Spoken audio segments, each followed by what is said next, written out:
May natukoy na ang House Committee on Good Government and Public Accountability na 2 batayan na pwedeng gamitin para sa paghahain ng impeachment complaint laban kay Vice President Sara Duterte. Sa susunod na linggo, inaasahang magpapatuloy ang komite sa kanilang pagdinig sa issue.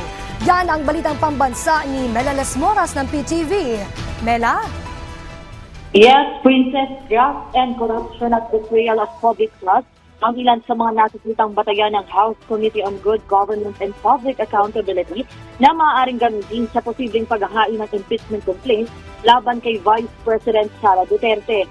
Sa isang panayam sa media ngayong umaga, sinabi ni Committee Chair Joel Chua na natukoy nila ito sa gitna nga ng investigasyon tungkol sa umunoy fund misuse ng Office of the Vice President at Department of Education sa ilalim ng pamumuno ni Duterte. Sabi ni Chua, para lang sana sa pagbuo ng mga bagong batas ukol sa taming paggamit ng pondo ng pamahalaan ang kanilang pagdinig, pero dahil sa takbo ng kanilang pagsiyasat, nakita nga nilang maaaring maging ground sa pagsampa ng impeachment complaint laban sa Vice Presidente ang graft and corruption at betrayal of public trust.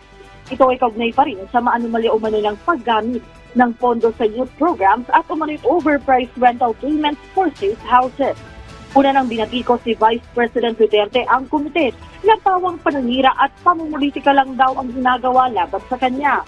Pero nilinaw naman ni Chua na evidence-based ang kanilang mga hakbang.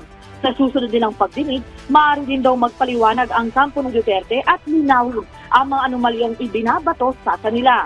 Bukod dyan, natanong naman si Chua ng kanyang reaksyon sa pagharap ng ama ng Vice Presidente na si dating Pangulong Rodrigo Duterte sa Senado ukol naman sa issue ng war on drugs. At kanya, iginagalang nila ang niwalay na investigasyon ng Senado sa issue. At yan muna ang latest, Princess. Salamat, Mela Las Moras.